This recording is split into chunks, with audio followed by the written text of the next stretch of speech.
आम्ही आभार मानतो. खुर्च्या घ्या आपल्या, खुर्च्या घ्या आपल्या, खुर्च्या घ्या. छत्रपती शिवाजी महाराज की जय. छत्रपती संभाजी महाराज की जय. लड़ेंगे जीतेंगे हम सब चढ़ाएंगे, लड़ेंगे जीतेंगे हम सब चढ़ाएंगे. बार्शी तालुक्यातील मराठ्यांच्या एकजुटीचा विजय असो. बार्शी तालुक्यातील मराठ्यांच्या एकजुटीचा विजय असो. मराठा आरक्षणात कायम सरशी आमची वारशी, आमची वारशी. छत्रपती शिवाजी महाराज की जय. छत्रपती संभाजी महाराज की जय. जय जिजाऊ, जय शिवाय. जय जिजाऊ, जय शिवाय. एक मराठा, एक मराठा. महाराष्ट्राची कुलस्वामिनी आई तुळजाभवानी, अखंड हिंदुस्थानचे राजे छत्रपती शिवराय, छत्रवीर शंभूराजे व या देशातील तमाम महापुरुषांना अभिवादन करून बार्शी तालुक्यातील एकत्र आलेल्या सर्व मराठ्यांना मानाचा जय शिवराय. इथं मेसेज कोण पाठवला मला माहित नाही, पण त्याची कळकळीची विनंती आहे की माझा मेसेज तेवढा वाचून दाखवा. मला बोलता येणार नाही. वाचू का? समाजाची परवानगी आहे. मराठा समाजातील सगळ्यांना कळकळीची विनंती आहे की सध्या मराठा समाजातील प्रत्येक तळागाळातील तरुण आरक्षण चळवळीमध्ये जागृत झाला आहे. पण सध्या एक गोष्ट समाजांतर्गत अशी जाणवत आहे की सध्या एकत्र येण्याच्या स्फुरटमुळे नवीन व जुने सगळे जोमाने कामाला लागले आहेत. पण हे होत असताना जुने आणि नवीन मराठा सेवक यांच्यामध्ये गैरसमज होताना दिसत आहेत.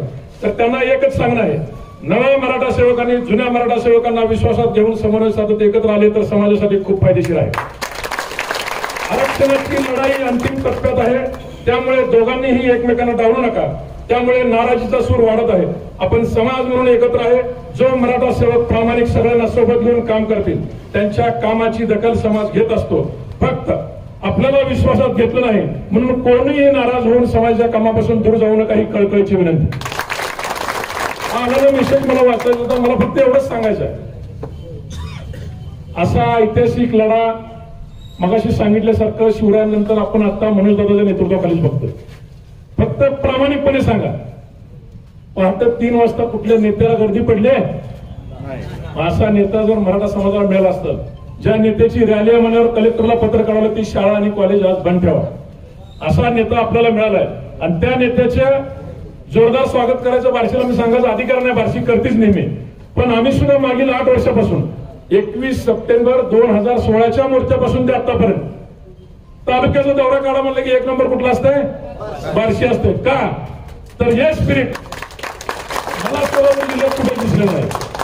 त्या दिवशी सुद्धा आपण धाराशिवला भेटायला गेलो तर तिथली रॅली संपल्यानंतर 1 तासाची मिटिंग सोलापूरकरवाल्याची ठेवली होती. त्या मिटिंग मध्ये सुद्धा 45 मिनिटाच्या मिटिंग मध्ये 15 मिनिट बार्शीचंच कौतुक संघर्ष होता म्हणून दादा काय आहे. म्हणून दादा म्हणले बार्शी माऊली म्हणले आमच्या हृदयाला जुडले म्हणले मराठवाड्याला. मला टेन्शन म्हणले मी बार्शीत एकदा बी गेलो नाही.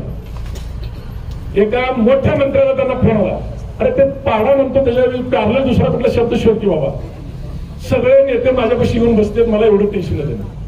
म्हणजे एवढी ताकद आपल्या मराठा समाजाच्या नेत्यात आहे की कुणाला पाठिंबा दिला नाही, कुठल्या पक्षाने नेत्याचं नाव घेतलं नाही, फक्त पाडा म्हणले. तुम्ही ताकदीने तिथं सांगितलंय. आता स्वतःच मैदानात आहे, त्यामुळे सोपं नाही. तुम्ही भारत स्वप्न झाल्यापासून आरक्षणाचे जनक राजर्षी शाहू महाराजांनी आमच्या यादीत नाव घेतलं होतं, ते तुम्ही डावलताय. नोंदी कुठे सापडल्यात का? आमच्याकडे रेकॉर्ड सापडले का? रेकॉर्ड सरकार दरबारी सापडलंय. सगळ्यात जास्त दाखले तुमच्या इथे मिळाले, बरोबर ना? आणि ते दाखले दिलेत तुमच्या सरकारनं. आणि ते दाखले आज व्हॅलिडिटी करत असताना प्रचंड लोकांना पैशाची मागणी होती म्हणून कंप्लेंट आहे. पण 4 दिवसापूर्वी कलेक्टर साहेबांसोबत बैठक झाली. 15 तारखेपर्यंत सगळे दाखले क्लिअर करा, नाहीतर तुम्ही का नाकारले हे मला लेखी द्या, असं उत्तर त्यांना कळवलं. आणि ह्याचा लढा आपल्याला शैक्षणिक आणि नोकरीसाठी हे दाखले कामाला येणार. माझी बार्शीकरांना कळकळीची विनंती आहे, उद्याच्या 7 ऑगस्टला सगळ्यांनी शांतता रॅली काढतो आपण. शांततेचं प्रतीक पांढरे कपडे, पांढरे कपडे, बगवी टोपी, शेला, गाडीला झेंडा पूर्ण ताकदीनशी. आणि सर आपले सर तुम्ही म्हणल्यासारखं बार्शी ओळखायला यायला पाहिजे. आम्ही बार्शीकर मराठी म्हणून बोर्ड घेऊन म्हणजे तुमची ताकद आम्ही बी सांगायची कारण सगळ्या जिल्ह्याला माहिती आहे. माझी कळकळीची विनंती आहे कारण पुढे करमाळ्याची लोक 2 वाजता मिटिंग ठेवली ते असेच वाट बघतील. तुमच्या इथे यायला उशीर झाला त्याबद्दल दिलगिरी व्यक्त करतो पण त्याच ताकदीने तुम्ही 7 ऑगस्टला याल अशी आशा व्यक्त करतो आणि थांबतो. जय जिजाऊ जय शिवराय.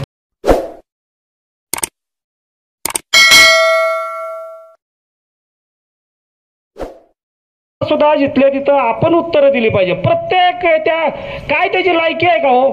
मागे पुढे फिरून तो आमदार झालाय म्हणजे काय फार मोठा झाला का? अशा लोकांना आपण पण उत्तरं दिली पाहिजे आनंदराव. त्यामुळं तो तिथं बोलला तर त्याच्यावर 100 लोक बोलून त्याच्या सगळी कुळीमुळी त्याच्या मागचे 2-3 पिढ्याचे कोण त्याच्या घरात वेश्या व्यवसाय करत होता हे सगळं काढलं पाहिजे आपण. म्हणजे यांची तोंड जर बंद केली तरच आपल्याला हे सगळं साध्य होणार आहे. आपण ऑलरेडी ओबीसीतच आहे तो आपल्याला आपण कुणबीच आहेत. 5 पिढ्याचा 7 पिढ्याचा 10 पिढ्याचा 25 पिढ्याचा इतिहास काढून बघा. आपण कुणबी आहेत आणि ओबीसी मधूनच आपण आरक्षण घ्यायचंय. या निर्धारानं आपण जर सगळे मिळून महाराष्ट्रात संदेश दिला तर निश्चितपणानं हे अवघड नाही असं मला या निमित्तानं सांगतो. मी आज वाऱ्यामध्ये आम्ही जाऊन रायरेश्वराचं दर्शन घेतलं आणि त्याला एकच प्रार्थना मागितली. जी बुद्धी छत्रपती शिवाजी महाराजांना दिली होती ती कृपया मी हात जोडून त्यांना विनंती केली की ह्या सरकारला ती बुद्धी दे. मी आपल्या सर्वांच्या साक्षीने एवढं सांगतो की आम्ही जी काही वकील मंडळी आहेत यांनी मागच बैठक घेतली मला वाटतं 4-5 दिवसाखाली आणि 7 तारखेच्या सर्व तारखा पुढे ढकला. 7 तारखेला कुठल्या पक्षकाराला बोलवायचं नाही. 7 तारखेला वकिलांनी थांबायचं नाही. आम्ही सर्वजण तुमच्या सोबत आहे. जे काही सांगाल ते तुमच्या सोबत आम्ही शेअर करण्यास तयार आहेत. धन्यवाद. जे आपले मुस्लिम बांधव आणि जे काय ओबीसीतल्या बांधवाचा जो आपल्याला पाठिंबा आहे त्या सर्व बांधवांनी आमच्या बरोबर यावं आणि आपल्या समाजाच्या लोकांनी त्या बांधवांना आपल्यात सामावून घेऊन त्या कार्यक्रमाला घेऊन यावं.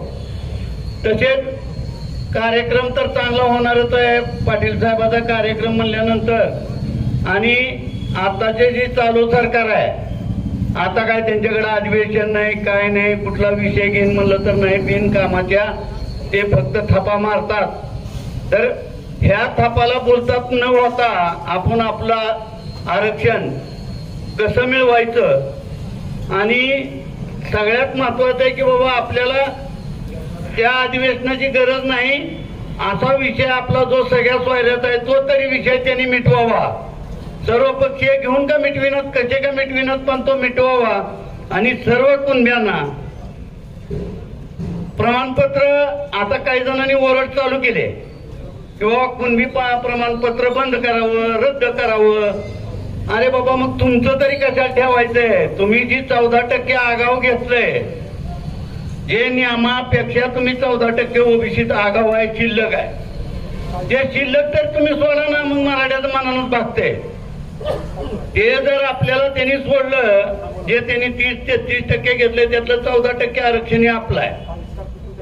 तर हे जी मागण्या आपल्या आहेत त्या मागण्या आपल्या मंजूर तर होणारच आहे. पण जरांगे पाटील साहेबांनी ह्या पुढे उपोषण न करता ह्यांच्याबरोबर आपल्या शरीर जे रुगीस्ट करण्यापेक्षा ह्यांची शरीर रुगीस्ट करावी तर ते आपल्याला ते आरक्षण योग्य दिशेनं मिळणार आहे. दुसरं असं आहे हा आता ऑफिस केलं हे बोर्ड किंवा हे 8-8 दिवस 10-15 दिवस ही घरी जात नाहीत. घरची लोक ह्यांना काय बोलत असतील ते तुम्ही घरी लेकराकडे बघा ना बायकोकडे बघा ना आई बापाकडे बघा ना तुम्ही काय करताय.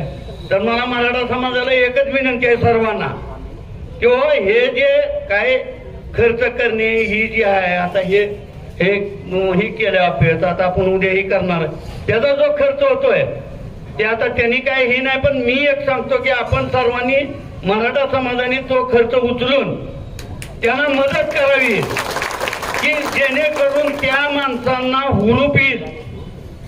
आपल्या तर ज्या कामाची माणसं असतं तेवढ्या पुरतं आपण येतो जातो. मी आहे मराठा चला आपण ती खरेदी जाटणार आहे त्या लोकांना काय वेदना होतात काय त्रास होतो किंवा त्यांनी आणून कुठून खर्चायचं. तर ह्याच्यासाठी एक सर्व बांधवांना एक नम्र विनंती करतो की सर्वांनी त्याच्यात सहभाग घेऊन आपण सर्वांनी न कुणाला सांगता आपल्याला काय मदत करणे होते हे सर्वांनी मदत करावी एवढी विनंती करतो आणि माझं भाषण संपवतो. जय हिंद, जय शिवराय. अतिशय सुंदर अशी सूचना. 7 तारखेला सोलापूर जिल्ह्यामध्ये सोलापूरकरांच्या मराठ्यांच्या सभेसाठी नियोजन करण्याची जबाबदारी बार्शी तालुक्याचे आपले सहकारी युवराज बापू काटे असतील, आनंदराव काशीद असतील, विनायक मामा आणि त्यांचे सर्व सहकारी हे खांद्याला खांदा लावून काम करत असताना त्याची सुरुवात एक मध्यवर्ती कार्यालय असावं या हेतून संपूर्ण तालुक्यातील मराठा एकत्र यावा, विचाराची देवाणघेवाण व्हावी आणि बार्शी तालुक्याचं नेतृत्व मराठ्यांचं एकी सोलापूरमध्ये दिसून यावी यासाठी आपण सर्वांनी प्रयत्नशील राहण्यासाठी मला वाटतं आज या कार्यालयाचं उद्घाटन होत आहे. अनेक वक्त्यांनी यापूर्वी आपली मनोगत व्यक्त केली आणि मागच्या 2 सप्टेंबर पासून आंतरवाली संपूर्ण जगाच्या नकाशावर आली आणि त्या दिवशी आपल्याला मिळाला मराठ्यांचा वाली. खरं तर आजपर्यंत अण्णासाहेब पाटील असतील, अण्णासाहेब जावळे पाटील असतील, विनायकराव मेटे असतील आणि मराठ्यांच्या मतांची ठेकेदारी पुढे करून अनेक महामंडळ, मंत्रिपद, आमदारक्या, विधान परिषदा, काही ठेके मिळवणारे अनेक ठेकेदार आपण आजपर्यंत पाहिले. परंतु स्वतःच्या परिवाराची, स्वतःच्या संसाराची पर्वा न करता फक्त तुमच्या माझ्या मुलाबाळांसाठी लढणाऱ्या मनोज दादा जरांगे पाटलांसाठी खऱ्या अर्थानं तुम्हाला आम्हाला आता उभे राहण्याची वेळ आलेली आहे.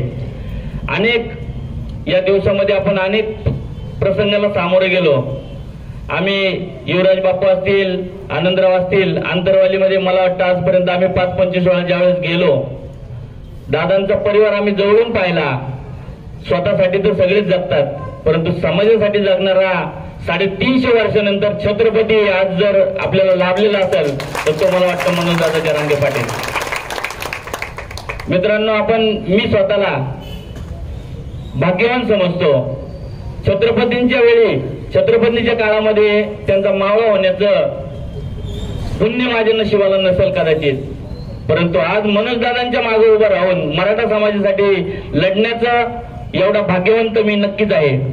आणि मला वाटतं आनंदराव असतील आणि युवराज बापू असतील ही सर्व मंडळी आज स्वतःचा विचार न करता फक्त समाजासाठी, समाजाला न्याय देण्यासाठी मनोज दादा जे काही काम करतायत त्याला पाठबळ देण्यासाठी ही मंडळी तन मन धनानं त्यांच्या पाठीशी उभी आहेत.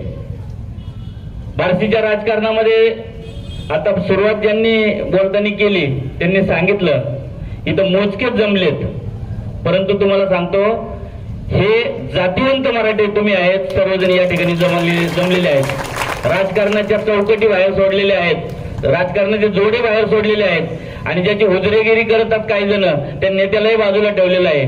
तुम्हाला मी या ठिकाणी आवर्जून सांगतो, मी वैराग्य सभेमध्ये विनायक बापू नक्की सांगितलेलं होतं, अरे हे नेते वगैरे हे जे तुमच्या माझ्या जीवावर आहेत, लक्षात ठेवा. पहिला समाज जगला पाहिजे, समाजाची भावना जगली पाहिजे. ती भावना जपणाऱ्या मनोज दादांच्या पाठीशी मागे उभं राहायचं आपलं काम आहे. 250 किलोमीटरवरती माझे वडील 72च्या दुष्काळामध्ये पुण्याला गेलेले होते आणि रोजीरोटीसाठी गेलेल्या कष्टकऱ्याचा मुलगा त्या ठिकाणी जाऊन आपल्या कर्तृत्वाने ज्यावेळेस नगरसेवक होतो, स्वीकृतमध्ये नगरसेवक होतो. लक्षात ठेवा, ग्रामपंचायतीमध्ये तुम्हाला एक सभासद होण्यासाठी काय आटापिटा करावा लागतो हे सगळ्यांना माहिती आहे. परंतु पिंपरी चिंचवडमध्ये अजित पवारांनी मला स्वीकृतमध्ये नगरसेवक पद दिलं होतं. मी मराठा समाजाच्या विरोधात भूमिका घेणाऱ्या अजित पवारांना फाट्यावर मारून टाकलं. तुम्हाला बार्शी तालुक्यामध्ये येऊन मी हे या ठिकाणी नम्र हात जोडून विनंती करतोय, राजकीय जोडी बाजूला ठेवा. तुमच्या माझ्या पिलाबाळांसाठी, त्यांच्या भविष्यासाठी आपण एकत्र यायचंय आता. आणि ज्यांच्याकडे वेळ आहे त्यांनी वेळ द्यायचा आहे, त्यांच्याकडे पैसा आहे त्यांनी थोडाफार पैसा आपल्या या आंदोलनाच्या नियोजनासाठी द्यायचा आहे. बार्शी तालुक्यामध्ये जे काही उद्याचं नियोजन आहे त्याची जबाबदारी प्रत्येकाने आपण काहीतरी घ्यायची. प्रत्येकाने आपला वाटा उचलायचा आहे. विचार विश्वाचा करायचा आणि कृती वस्तूवर करायची. इथून गेल्यानंतर प्रत्येकाने आपल्या गावाची जबाबदारी घ्यायची. दुसऱ्या गावात डोकवायचं नाही. आपल्याच गावात जेवढं काही जागृती करता येईल आणि सोलापूरसाठी आपल्या रॅलीसाठी योगदान द्यायचंय त्यासाठी आपली मराठ्यांची फळी उभी करायची. त्या दिवशी वेळ करायचा सगळ्यांनी. आपली कामं बाजूला ठेवायची. बार्शी शहरामध्ये असलेल्या खासगी क्लासेसच्या शिक्षकांची आपण मीटिंग घेतली पाहिजे. त्यांच्यावरती जबाबदारी काहीतरी सोपवायची. बार्शी तालुक्यातील डॉक्टरांची एक मीटिंग आपण घेतली पाहिजे. वकिलांची तर जबाबदारी आता या ठिकाणी बऱ्यापैकी उचललेली आहे. आम्ही धाराशिवच्या कालचा जो मेळावा झाला, सभा झाली दादांची, त्याचं बऱ्यापैकी नियोजन आम्ही करत होतो. पिंपरी चिंचवडचंही नियोजन बऱ्यापैकी आम्ही करत असतो. त्यामुळं मला तुम्हाला सांगावंसं वाटतं की आपण प्रत्येकाने आपापली जबाबदारी घ्यायची. दुसरा काय करतोय यापेक्षा मी काय करतोय या जबाबदारीने जर आपण जबाबदारी स्वीकारली तर मला वाटतं सोलापूर जिल्ह्याच्या 7 तारखेच्या दादांच्या सभेमध्ये बार्शी तालुका हा त्या ठिकाणी उत्स्फूर्तपणे उठून दिसला पाहिजे. त्यासाठी आपण सर्वांनी प्रयत्नशील राहिलं पाहिजे. ही नुसती वरवर शांत दिसणारी आज बार्शी तुम्हाला दिसते, परंतु तुम्हाला सांगतो यापूर्वी बार्शीच्या मराठा आंदोलनामध्ये आनंदरावांना काय त्रास झाला याचा मी साक्षीदार आहे. स्वतः पोर काढायचं नाही, दुसऱ्याला झालेलं बघवत नाही, अशी अवलाद या बार्शी तालुक्यामध्ये बऱ्यापैकी आपण आज अनुभव घेतोय. आम्ही चांगल्या टायमालाही मागे उभं राहतो आणि जर चुकलात तर विरोधही करायला आम्ही मागं पुढं पाहत नाही. ही मराठ्यांची अवलाद आहे. तुम्हाला सांगतो, एकतर मराठा ज्या मार्गाने चाललाय त्याच्या मार्गामध्ये तुम्हाला फुलं टाकता नाही आली तर काटे टाकू नका, एवढं लक्षात ठेवा.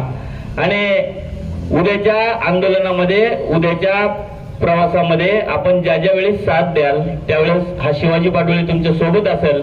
आपण सर्वांनी मिळून बार्शी तालुक्याचं नाव उज्ज्वल करण्यासाठी मनोजदादा जरांगे पाटलांना हेवा वाटेल असं काम, असं नियोजन आपल्या बार्शी तालुक्याच्या वतीनं व्हावं अशा शुभेच्छा देतो. आणि पावलं पावली हा शिवाजी पाटोळे तुमच्या सोबत आहे हा शब्द देतो आणि आपली रजा घेतो. जय हिंद, जय महाराष्ट्र. पण आरक्षण नावाच्या प्रकारामुळे गुणवत्ता असून सुद्धा गुणवत्ताच्या बाहेर फेकलो गेलो. आमच्या आज्याचं, बापाचं आणि आमच्या 3ऱ्या पिढीचं वाटलं झालं. पण समोर बसली या 4थ्या पिढीचं आम्हाला वाटलं होऊ देत नाही. आणि यांचा आणि या पिढीचा ज्यांचा वाटलं नाही होऊ देत म्हणून एकटा संघर्ष योद्धा जरांगे पाटील नावाचं वादळ आंतरवाली सराटीमध्ये लढतंय. या वादळानं लढा उभा केलाय. ज्यावेळेस पाटलांच्या मी घरी गेलो, जरांगे पाटलांच्या घरी गेलो, जरांगे पाटलांची पत्नी स्वयंपाक करत होती. जरांगे पाटलांच्या 2 मुली दारात होत्या. एबीपी माझाचा पत्रकार होता सोबत. एबीपी माझाच्या पत्रकाराला आतमध्ये सोडलं नव्हतं. आपल्या शेतकऱ्याच्या पट्ट्या आतमध्ये जायला परमिशन होती. कारण जरांगे पाटलांनी स्पष्ट सांगितलं, एसीच्या रूम मध्ये फॅनच्या खाली बसणारी आपली पोरं आहेत. आपली पोरं शेतामध्ये काम करणारी, काळ्या मातीतली शेताच्या बांधावरची पोरं आहेत. आणि शेताच्या बांधावरचा महाराष्ट्रातला कुठलाही पोरगा जर माझ्या घराच्या दारात आला तर त्याला दारात नाही घरात घेतलं जातं. हे जरांगे पाटलांनी सांगितलं. ज्यावेळेस जरांगे पाटलांच्या वडिलांना प्रश्न विचारला की आजोबा असं काय रस्ता उभा केलाय तुम्ही, त्यावेळेस जरांगे पाटलांच्या वडिलांनी सांगितलं, हा पट्ट्या जातीसाठी मराठ्यांसाठी सोडून दिला पहिल्यापासून. आता नाही सोडलेला, 15 वर्षापूर्वी सोडलेला आहे. म्हणजे हा लढा फक्त एकदा पाटलाचा आहे, महाराष्ट्राचा लढा आहे हा. लक्षात ठेवा. काल धाराशिवला चला होतो, पोरं म्हटली चला म्हणले काय तर खाऊ म्हटली. चला म्हणली सर काय तर खाऊ म्हटले. आपण चला म्हटलं काय तर खाऊ म्हटलं. एक जण म्हटलं वडापाव खायचा आहे. चला म्हटलं हाक्याचा वडापाव. हाक्याचा वडापाव आता महाराष्ट्रामध्ये येणार. अरे कोण हाके, कोण भुजबळ? हाकेनं कधीही जरांगे पाटलाची बरोबरी करलोय अजिबात नाही. सोनाय, नानाय, हिराय तो महाराष्ट्राचा, मराठ्यांचा. कुणी उठायचं आणि पाटलावरती बोलायचं. अरे ऐकून घेणार आपल्या मराठ्यांच्या अवलादीला 375 वर्षापूर्वीचा इतिहास आहे. तलवारीच्या टोकावर मराठे भाकरी भाजतात. पण आता काळ तलवारीचा नाही, आता काळ आहे भारतीय संविधानाचा, पेनाचा आणि लिखाणाचा. हातात संविधान घ्या, पेन घ्या आणि आपला लढा, कायद्याला लढा. मराठ्यांना 50% आज ओबीसी मधूनच आरक्षण भेटलं पाहिजे, याच्यावर ठाम राहा, ठाम राहा. फडणवीस काय म्हटले, पवार साहेबांना विचारा, तुमची परमिशन आहे का?